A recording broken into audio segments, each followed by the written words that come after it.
Mesdames, Messieurs, bonsoir et bienvenue à tous. À la une de ce journal, la prise en charge du coronavirus présente des dysfonctionnements. L'aménagement des stades et bâtiments réquisitionnés piétine et le personnel soignant s'insurge contre le discours officiel sur la disponibilité des équipements de protection. Pourtant, le nombre de médecins infectés ne cesse d'augmenter et les conditions de travail se dégradent pour ceux qui sont directement impliqués dans la prise en charge des personnes infectées. On fait le point au cœur de ce journal.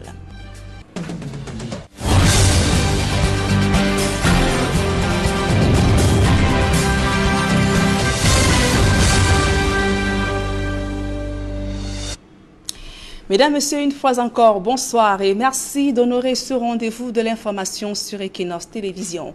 Il faudra encore attendre au moins 3 semaines pour livrer les centres de prise en charge du coronavirus dans la région du littoral. Ces structures spécialisées devraient permettre de désengorger les hôpitaux débordés par le nombre de malades hospitalisés après contamination. Il y a de cela bientôt un mois que le gouvernement les a créés, même s'il tient à rassurer. D'autres précisions dans ce reportage de Séverin Toubang, Donald Brice Kamgan. Voici 18 jours exactement que le Premier ministre a créé dans 5 régions des centres locaux de prise en charge des patients Covid.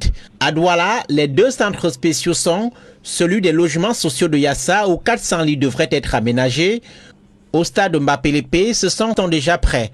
Avis des médecins, il faudra régler la question de la circulation des malades au sein des bâtiments afin de limiter une éventuelle propagation du virus. Achever et équiper le centre médical prévu tout à côté. En Mbapelepe, les chapiteaux sont en cours de construction. Il faudra un minimum de 25 personnels pour assurer le fonctionnement du centre. Un besoin de 10 extracteurs d'oxygène.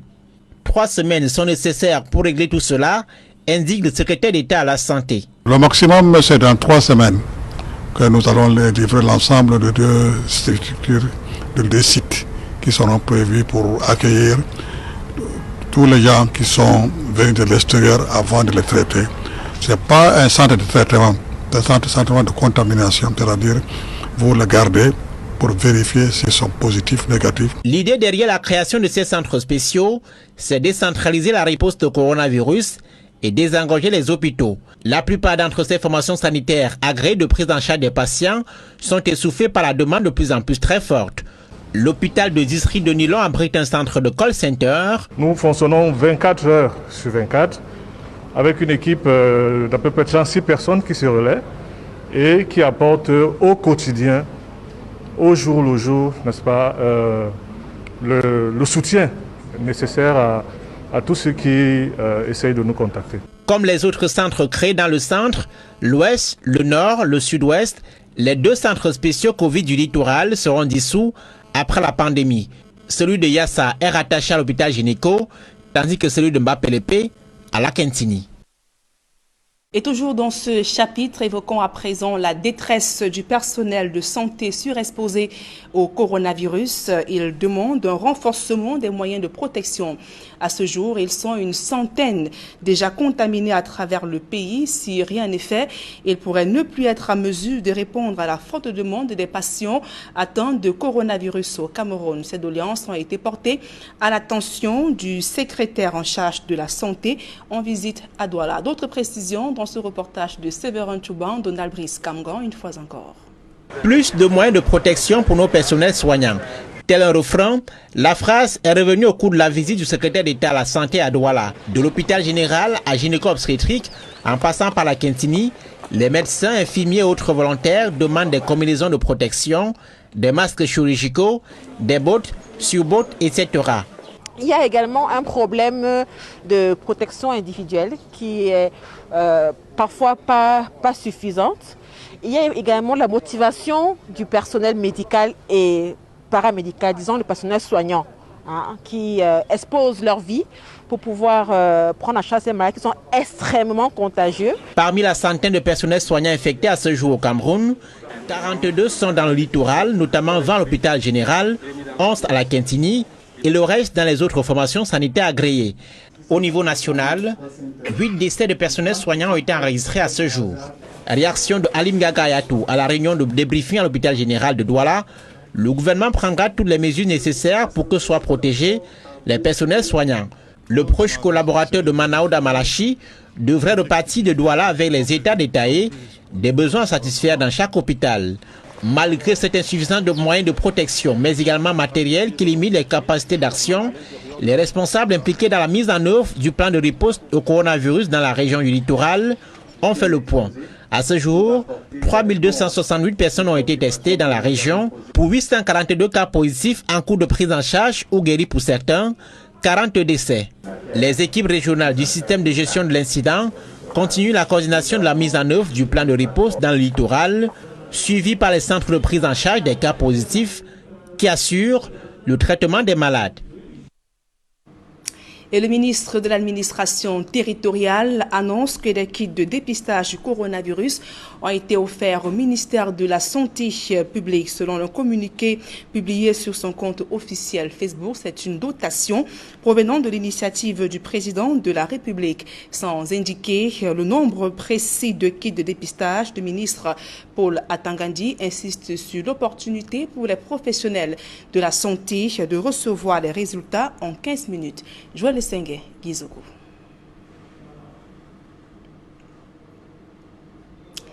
Suivant donc nous reviendrons sur ce reportage de Gizogo, certainement avant la fin de ce journal, le temps de signaler, toujours dans la lutte contre le coronavirus, que la société civile camerounaise s'engage dans la lutte contre le coronavirus.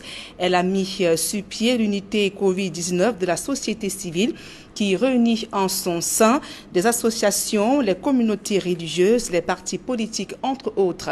Cette unité a pour objectifs principaux de renforcer la prévention, la coordination et d'améliorer la prise en charge des patients placés sous la présidence de Monseigneur Samuel Cléda. Cette initiative vient après le constat par chacune des organisations membres des difficultés réelles que rencontre le système de réponse actuel qui se révèle en dessous des exigences de la prise en charge et qui n'a pu contenir dans la pandémie désormais présente dans les 10 régions du pays. De nombreux défis dans la mise en œuvre de la stratégie gouvernementale, de l'impossibilité pour le gouvernement de réussir à mener ce combat seul face à la pandémie et la nécessité pour les acteurs de la société civile activement engagés dans la lutte contre le coronavirus de coordonner les efforts et ensemble faire face à cette pandémie. Écoutons donc à présent cette réaction de Monseigneur Samuel Cléda. Il est le président de cette unité. Il revient dans l'extrait qui va suivre sur le traitement qu'il a administré jusqu'ici. Ce qui nous intéresse, c'est que en cas de difficulté, il faut travailler. Nous voyons des gens qui meurent, des gens qui sont ignorants. C'est d'abord notre cœur qui nous a poussé à dire, voilà, nous voulons aider ces personnes-là. Il y a des difficultés, nous voulons répondre d'abord à ces problèmes. Nous avons commencé à appliquer le traitement. Nous avions affaire à un groupe, je dirais, restreint de patients.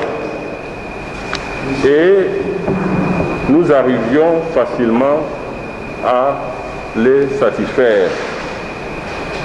Au moment où il faut par jour donner peut-être, prendre en charge une centaine de personnes, cela est effectivement devenu difficile. Mais à l'heure actuelle, nous nous organisons et c'est chaque jour que nous essayons de nous organiser pour pouvoir répondre à l'attente de tout le monde. Je crois que jusqu'à présent, nous réussissons à peu près à répondre à l'appel de tous. Et je vous le disais il y a quelques instants, des kits de dépistage du coronavirus ont été remis au ministère de la Santé publique. C'est une dotation du chef de l'État, Paul Biya, selon le ministre de l'Administration territoriale, et qui a donc insisté sur l'opportunité pour les médecins de pouvoir donc recevoir les résultats en 15 minutes. D'autres précisions dans ce reportage de Joël Sengue et Gizogo. Après les arrondissements, le don du chef de l'État pour la lutte contre le Covid-19 vient d'être remis au ministre de la Santé publique par son collègue de l'administration territoriale à Yaoundé. Il s'agit là du don du chef de l'État et c'est un don de dépistage rapide. C'est des tests de 15 minutes. C'est la meilleure façon, selon le chef de l'État, de contenir la propagation du virus. Sans préciser le nombre de tests qui constituent ce don du chef de l'État, le ministre de l'administration territoriale souligne qu'il y a là la preuve de l'engagement déterminé de Paul Biya à lutter contre le Covid-19. En tant que mandataire, je suis heureux de remettre au ministre Santé cette importante quantité de tests de dépistage rapide. Je crois que ça va faciliter le travail. Et maintenant, les Camerounais sont convaincus plus que jamais que le chef d'État, son Excellence Paul Biya, a pris à bras le corps ce problème. En sa qualité de récipiendaire du don du chef de l'État, le ministre de la Santé publique ajoute qu'il s'agit d'un apport qui permet de mieux gérer la prise en charge des cas de Covid-19. Le don que nous recevons aujourd'hui a une très grande importance parce que ça permettra à ce personnel de santé tout de suite en 15 minutes de connaître le statut du patient qui est devant lui et de pouvoir être confortable dans la prise en charge parce que une fois que le patient est déclaré positif, il a maintenant l'occasion de le référer dans les centres spécialisés de prise en charge du Covid. De plus, souligne Manaouda Malachi, ces tests offrent l'opportunité d'avoir une vue générale sur la situation du virus au Cameroun. Ça nous donne déjà le point de la circulation du virus, ça nous donne un peu des informations sur le taux de prévalence dans un cluster bien déterminé. Donc je pense que ça a un impact positif. Ce qui sera fait jusque dans les aéroports pour y contenir le virus à l'arrivée des voyageurs en provenance de l'étranger.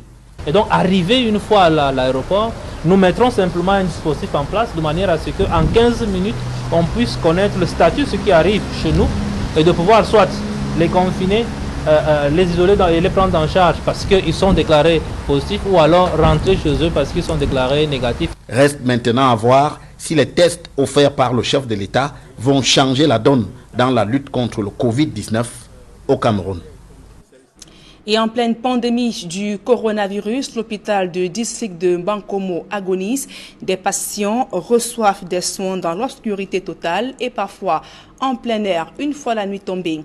C'est que le groupe électrogène qui est censé alimenter la formation sanitaire est vétuste et ne fonctionne plus. Le personnel soignant se débrouille avec les moyens de bord dans un environnement précaire. Le reportage de Joël Essengue et Marcelin Gansop de retour de Bankomo. Au commencement, il y a cette vidéo qui a suscité émoi et consternation sur les réseaux sociaux.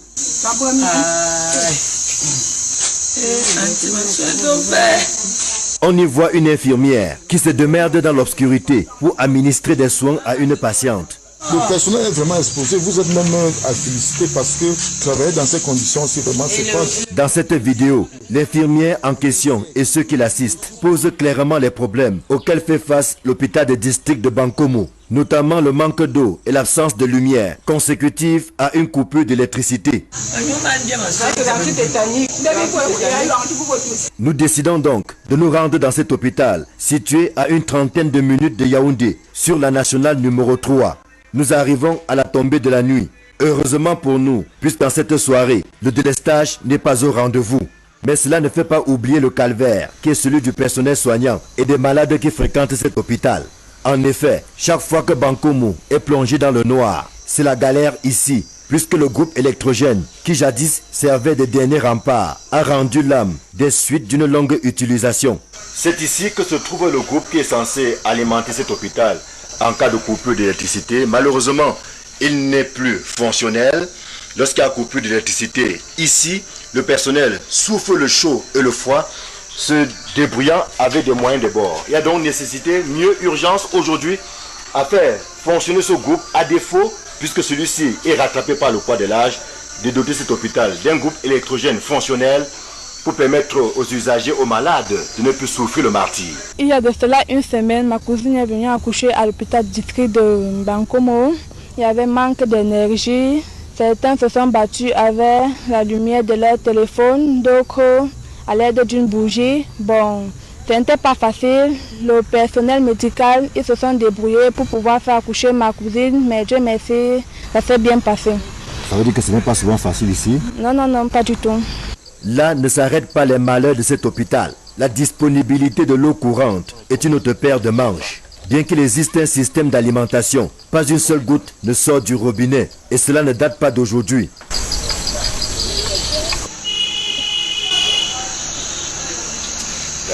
Et que dire de la vétusté du plateau technique qui donne du fil à retordre au personnel soignant, des difficultés et bien d'autres qui ne sont pas inconnus du gouvernement. Plusieurs lettres, sonnant comme des alertes, ont été adressées au ministère de la Santé publique, depuis André Mamafouda jusqu'à Manaouda Malachi, sans suite jusqu'ici. Le nouvel exécutif municipal commence à peine à prendre connaissance des difficultés de l'hôpital de district de Bankomo. En l'absence de toute réaction positive, les regards sont tournés vers les élites pour que cet hôpital puisse bénéficier au moins d'une source alternative en cas de coupure d'électricité. En attendant, le calvaire du personnel soignant et des malades se poursuit. Vivement que quelque chose soit fait dans l'urgence. C'est terrible. Du côté de Yaoundé, dans la région du centre, les commerçantes du marché d'Etoudi à la conquête de cache-nez et du gel hydroalcoolique. Elles ont pris d'assaut un centre de distribution au sein de l'espace marchand. Elles expliquent que depuis que le gouvernement a rendu obligatoire le port du masque de protection, elles n'ont pas assez d'argent pour s'en procurer. D'autres précisions dans ce reportage d'Élysée Borbaï de Aïe Cyril. Commerçants et commerçantes en file indienne au marché Etoudi à Yaoundé. Ils sont à la conquête d'un cache-nez et d'une solution hydroalcoolique pour se prémunir du coronavirus. Nous sommes en rang pour le cache-nez et le désinfectant. Il faut toujours qu'il y a toujours la maladie dehors. Donc, raison pour laquelle je prends mon cache-nez et le désinfectant. Le port du cache-nez est obligatoire dans les lieux publics. Mais les revendeuses mettent en avant le manque de moyens financiers qui ne leur permet pas de s'en procurer. Nous sommes venus prendre les cache-nez et les gens pour se laver les mains. Nous sommes des commerçants au marché d'Etoudi. Le gouvernement a demandé qu'on puisse se protéger contre le coronavirus. Et vous voyez, la femme avec les conditions de vie n'a pas assez de moyens. La distribution donne parfois lieu à des scènes de bousculade, accompagnées d'éclats de voix entre commerçants plus que jamais exposés au risque de contamination au Covid-19. Les marchés sont des lieux de plus en plus sensibles où nous trouvons le flux le plus important de population sans respect des mesures de restriction.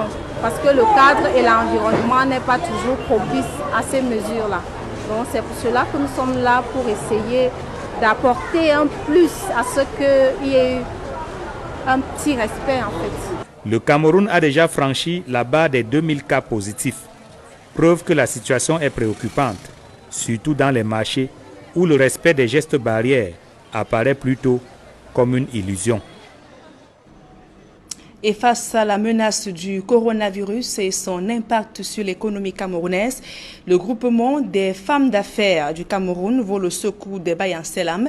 Ces Bayan Selam ont reçu du matériel pour amortir les effets néfastes de cette pandémie. Gizogo, reportage. À son tour, le groupement des femmes d'affaires du Cameroun, GFAC, rentre dans la mobilisation contre le Covid-19. Cette organisation vient d'offrir un important lot de matériel au Bayam Selam pour faire face à la pandémie du Covid-19 au cours d'une cérémonie présidée par le super maire de Yaoundé. Aux femmes Bayam Selam des marchés de la ville de Yaoundé, des dons qui leur permettent à la fois de lutter contre le Covid-19 et de continuer à respecter les règles barrières qui permettent d'être à l'abri de cette maladie.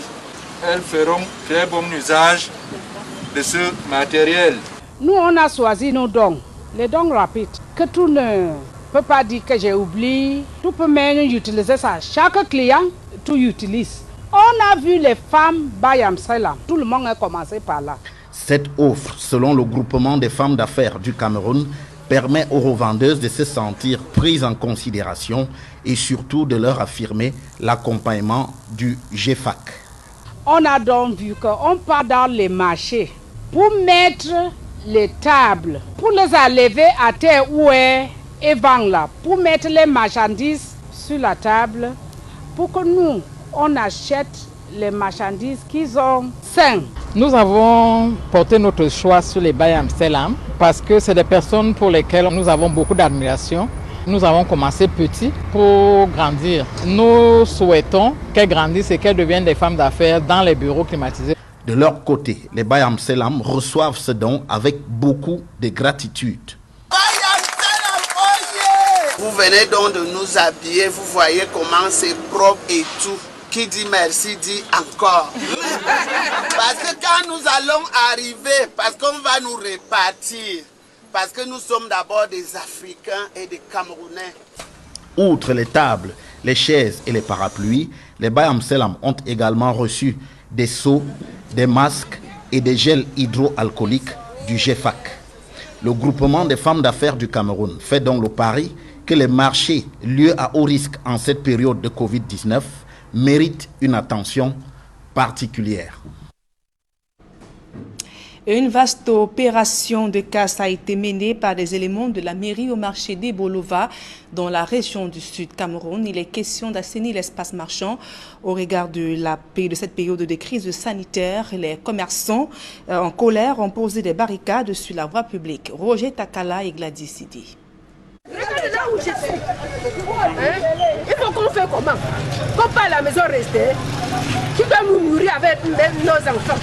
Comment? Vous cassez les gens pour toi. Vraiment? Vous cassez les gens partout pourquoi? C'est même quoi avec vous? Marché du lac des Bolova, des comptoirs cassés, des planches jetées ça et là, des toitures éventrées. C'est l'objet de la colère des commerçants. Certains essayent de sauver ce qui peut encore l'être. L'opération a été menée par les agents de la mairie en l'absence des commerçants qui disent n'avoir pas été au préalable notifiés. On est venu trouver qu'on nous est cassé. On nous dit, c'est les gardiens qui nous disent qu'on casse toujours à 2h, 3h du matin et qu'on dormait. Donc je viens de trouver qu'on a cassé. Moi je pense que c'est une casse à tête chercheuse. Et que normalement dans une période assez difficile comme celle-ci où il y a le coronavirus qui empêche les gens de se nourrir normalement, il n'était pas question d'être sur deux fronts à la fois. Selon l'autorité communale, cette action rentre dans le cadre de la lutte contre le désordre dans les espaces marchands, surtout en cette période de crise sanitaire. Il faut assainir les marchés. Nous avons été élus pour arranger la ville, pour que la ville soit agréable à voir, agréable à vivre. Non, nous leur avons dit de dégager, de reculer, d'abord de dégager l'emprise. Ils ne l'ont pas fait, c'est-à-dire on a dialogué, on a toujours commencé par le dialogue. Monsieur le maire de la ville, actuellement absent parce qu'il est en mission à Yaoundé, il a donc demandé qu'on puisse dégager un peu ces commerçants qui refusent eux-mêmes de dégager l'emprise communale. Donc si ça s'est fait nuitamment, c'est parce qu'on ne peut pas les bousculer pendant qu'ils sont avec leurs marchandises. Ça allait faire deux problèmes. Les commerçants, pour protester contre cette mesure, ont érigé des barricades sur la voie publique. Il a fallu l'intervention du sous-préfet pour calmer les esprits surchauffés. Afin de trouver un terrain d'entente, une réunion de concertation est prévue entre les commerçants et le préfet de l'Anvina dans les prochains jours. C'est avec ce reportage que nous mettons un terme à ce journal. Dans un instant, le débrief avec Serge Alain Otto et ses invités sur le plateau d'Equinox Soir. Serge Alain. Voilà, Nadine Yambou, avant votre journal, on parlait du don. On va continuer sur cette même lancée, cette fois-ci, avec ce don spécial, un autre don spécial du chef de l'État, c'est-à-dire 5000 tests rapides offert hier au ministre de la Santé par l'entremise du ministre de l'Administration territoriale, 5000 tests rapides. Comme on dit, en 15 minutes, vous avez votre résultat. Ce sera donc l'essentiel dès qu'il en soit deuxième partie. Bonsoir à vous, Nadine Yambou. Bonne soirée à vous, Serge Alain Otto. Rendez-vous vendredi prochain. 20h. Voilà, mesdames, messieurs, dans un instant, la suite, Equinox Soir.